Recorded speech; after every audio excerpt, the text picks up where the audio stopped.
இது my favourite audio product episode number 2. ஆக்சுவலாக இன்றைக்கி தான் ஃபஸ்ட்டு வீடியோ ரெக்கார்ட் பண்ணோம். ரெண்டாவது வீடியோ அதுக்குள்ளே போட வேண்டிய டைமு. ஒரு ப்ராடக்ட் வந்து எல்லாத்துக்குமே காட்டணும் அப்படின்னு சொல்லி நான் நினச்சேன். ஆக்சுவலாக இது வந்து நீங்கள் எத்தனை பேர் பார்த்துருப்பீங்க தெரியல. எனக்கு தெரிஞ்சு இந்த வீடியோ பார்க்குறவங்க யாருமே அவ்வளோ சீக்கிரம் பார்த்துக்கு ரொம்ப டவுட்டு.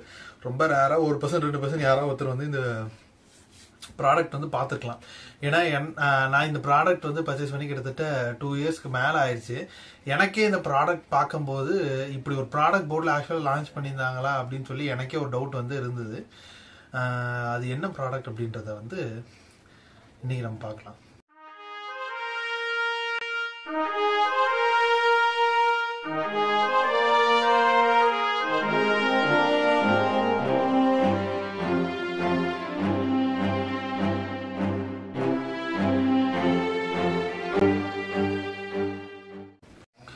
இன்ட்ரோல பார்த்துருப்பீங்க.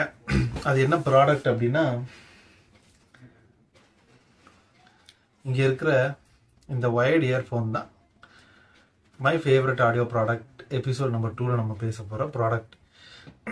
இது யாருக்காவது என்ன ப்ராடக்ட் அப்படின்னு சொல்லி கண்டுபிடிக்க முடியுதா? இதில் வந்து உங்களுக்கு பேர் தெரிஞ்சிருக்கும், போட். ஆனால் இந்த இயர்ஃபோனை வந்து நீங்கள் அவ்வளோ சீக்கிரம் யாருமே பார்த்துருக்க மாட்டீங்க. இதில் என்ன ஸ்பெஷல் அப்படின்னு சொல்லி கேட்டிங்க அப்படின்னா, இதில் உங்களுக்கு தெரியும்னு நினைக்கிறேன்.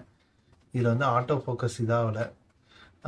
2 டிரைவர் இருக்கும். ஒன்று ஃபஸ்ட்டு, இது ஒன்று. இங்கே ஒரு 2 6mm டிரைவர்ஸ் வச்சு போட் சைட்லேருந்து விடப்பட்ட ஒரு டூயல் டிரைவர் ரெகுலர் இயர்ஃபோன்.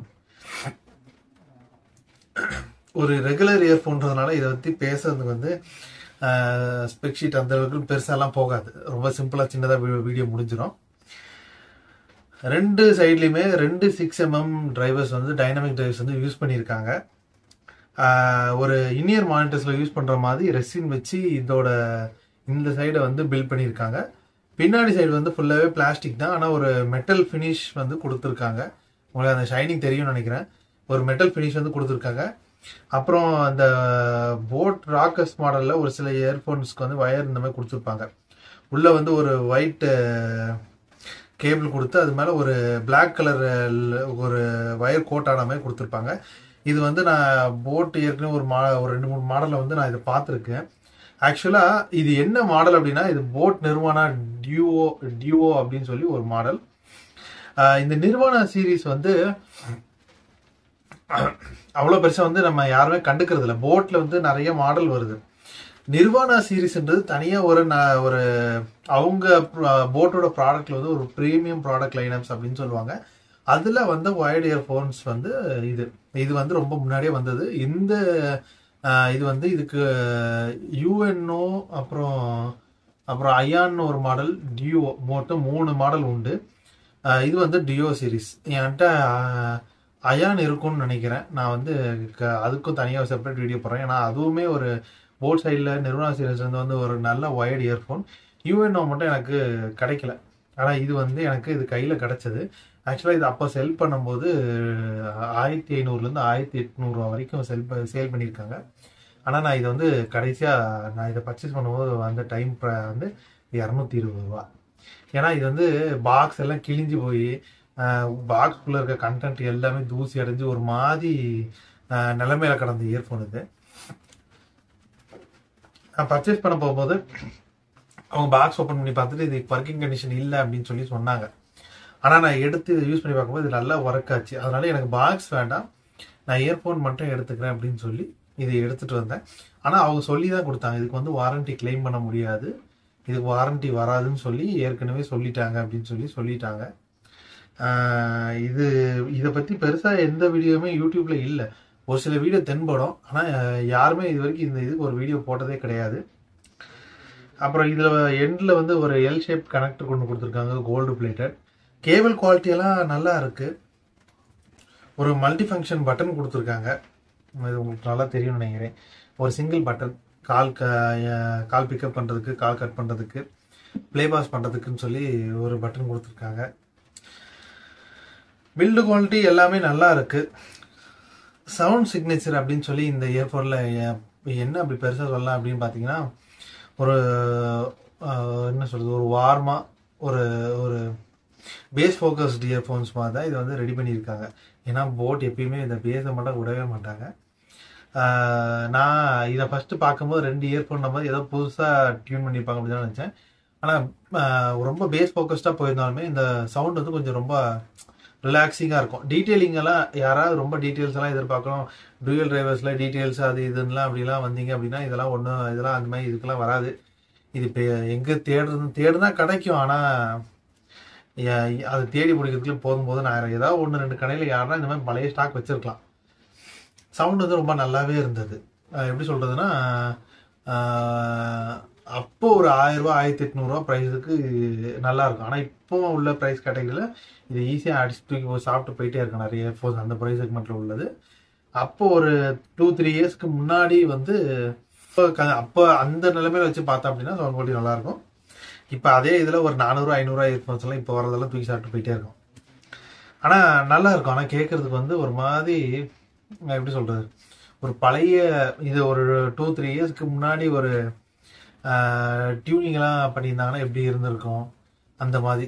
ரொம்ப அப்படி பேலன்ஸ்டாக பார்க்கணும், இல்லை ரொம்ப ஒரு we shape tuning U shape tuning அந்த மாதிரி போகாமல் ஒரு மாதிரி டிஃப்ரெண்ட்டாக பண்ணியிருக்க மாதிரி எனக்கு தோணுச்சு. நல்லா இருக்குது. ஆனால் ரொம்ப சின்னதாக இருக்குது. அப்படி காதுக்குள்ளே வச்சோம் அப்படின்னா பயர் பட்டு தான் வெளியே வர்ற மாதிரி இருக்கும். அப்படி காதுக்குள்ளே நல்லா ஃபிட்டிங் சூப்பராக இருந்தது. அவங்க கொடுத்துருக்க அந்த இதுவுமே இப்போ வர போட்டில் இருந்த இது மாதிரி இல்லை. அந்த இயர் டிப்ஸ் எல்லாமே இதுமே ஃபிட்டிங் சூப்பராக இருந்துச்சு. உள்ளே வந்து ஃபில்டர் வந்து ஒரு மெட்டல் ஃபில்டர் மாதிரி கொடுத்துருக்காங்க. அந்த உள்ளே தெரியுதுல அந்த ரவுண்ட் ஷேப்பில் அது வந்து ஒரு மெட்டல் மெஷ் மாதிரி கொடுத்துருக்காங்க. நல்லா இருக்குது. ஒரு மாதிரி டிஃப்ரெண்ட்டாக பண்ணியிருக்காங்க. இந்த மாதிரி நிர்வாணா சீரீஸில் போட்டுக்கிட்ட இருந்து இன்னொரு இயர்ஃபோன் வருப்போம் அப்படின்னு கேட்டால் வராது. ரொம்ப அருமையாக பண்ணியிருக்காங்க. பேஸ் ஃபோக்கஸ்டுனாலுமே சவுண்ட் குவாலிட்டி நல்லா இல்லாதுன்னு சொல்ல முடியாது, அந்த அளவுக்கு சூப்பராக பண்ணியிருக்காங்க. ஆனால் இப்போ உள்ள போட் இயர்ஃபோன்ஸில் எல்லாமே ஒரு மாதிரி அந்த ட்ரிபிள்ஸ் எல்லாம் ரொம்ப ஆஷாக இருக்கும். பேஸ் வந்து ரொம்ப ஹெவியாக இருக்கும். அப்படியெல்லாம் இல்லை இந்த இயர்ஃபோன்ஸில். பேஸ்னாலுமே ரொம்ப ஸ்மூத்தான பேஸ் ஆகும். அந்த இவ்வளோ டீட்டெயில்ஸ் இருந்தால் போதும் அப்படின்ற மாதிரி நல்லா இருந்தது. ஆனால் இது கொஞ்சம் ரொம்ப பவர்ஃபுல்லாகவும் இருந்தது. நம்ம ஃபோனில் வந்து இப்போ ஒரு ரெகுலர் இயர்ஃபோன்ஸில் ஒரு 40-50% வால்யூம் வச்சோம் அப்படின்னா இது கூட கொஞ்சம் சேர்த்து வச்சா அந்த லெவலுக்கு வந்து ரீச் ஆகிறது வந்து இருந்தது. இப்போ இதில் இந்த இயர்ஃபோன்ஸ்க்கு வந்து ஒரு 70-80% வைக்கணும். எனக்கு கொஞ்சம் பவர் அதிகமாக தேவைப்பட்டுச்சு. ஆக்சுவலாக இது வந்து நான் வந்து ஷான்லிங் UA1S டேக்கில் வந்து போட்டு ரன் பண்ணி பார்த்தேன். கொஞ்சம் அவுட்புட் நல்லா இருந்தது. ஃபோனை விட டாக்கில் யூஸ் பண்ணும்போது எனக்கு கொஞ்சம் நல்லாவே இருந்தது. கொஞ்சம் பவர் அவுட்புட் அதிகமாக தேவைப்படுது. அந்த மாதிரி ஃபோனில் இது பண்ணும்போது பவர் பத்தாததுனால அந்த சவுண்டு குவாலிட்டியுமே கொஞ்சம் லைட்டாக மஃபுல்டாக இருந்த மாதிரி இருந்தது. ஆனால் டேக் போடும்போது ரொம்ப தெளிவாக இருந்தது. இந்த மாதிரி பிரச்சனை நான் சோனியோட XB55ல ஃபேஸ் பண்ணியிருக்கேன். ஃபோனில் போடும்போது ரொம்ப பேஸே ஒரு மாதிரி மஃபுல்டான மாதிரி இருக்கும். சவுண்ட் குவாலிட்டியும் கொஞ்சம் லைட்டாக அங்கங்கே அடி வாங்கின மாதிரி தெரியும். ஆனால் ஒரு டேக் வச்சு பவர் பண்ணோம் அப்படின்னா அவனுக்கு வந்து பேஸ் சோனி வந்து அது வந்து ஒரு பேஸ் இயர்ஃபோன் சொல்லிப்போம். ஆனால் டேக்கை வச்சு பவர் பண்ணும்போது டீட்டெயிலிங் வந்து அவ்வளோ சூப்பராக இருந்தது. பேஸ் வந்து கரெக்டாக உட்காந்த மாதிரி இருக்கும்.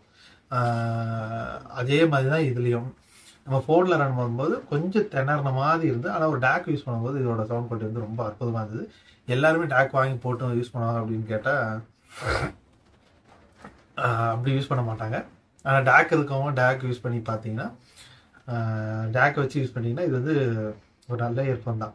K20 ப்ரோவில் நல்லா இருந்தது ஆக்சுவலாக யூஸ் பண்ணும்போது. நான் இப்போ ஏன் ரெட்மி நோட் 13 ப்ரோவில் வந்து டேக் வந்து அவ்வளோ பவர்ஃபுல்லாக கிடையாது. அதனால் நான் டேக் யூஸ் பண்ணால் நல்லா அவுட்புட் கொடுத்துச்சு. இதை பற்றி வேற ஒன்றும் சொல்கிறதில்ல. வயர்டு இயர்ஃபோன் இவ்வளோ தான் சொல்ல முடியும். இதுக்கு மேலே வேறு என்ன ஸ்பெக் சொல்கிறது. மொத்தத்தில் ஒரு நல்ல இயர்ஃபோன் எனக்கு ரொம்ப பிடிச்சது. போட் சைட்லேருந்து என்ன ரொம்ப இம்ப்ரெஸ் பண்ண இயர்ஃபோன்ஸில் ஒன்று இது. இதே மாதிரி ஒரு நல்ல ப்ராடக்டோட என்னோட my favourite audio product episode 3ல பார்க்கலாம். கூடிய சீக்கிரத்தில் JBLம் நாய்ஸ் பிராண்டோட ஹெட்ஃபோன்ஸையும் நான் ரிவ்யூஸ் பார்த்து ரெடி பண்ணிகிட்டு இருக்கிறேன். அதோட ரிவ்யூஸும் சீக்கிரம் வரும்.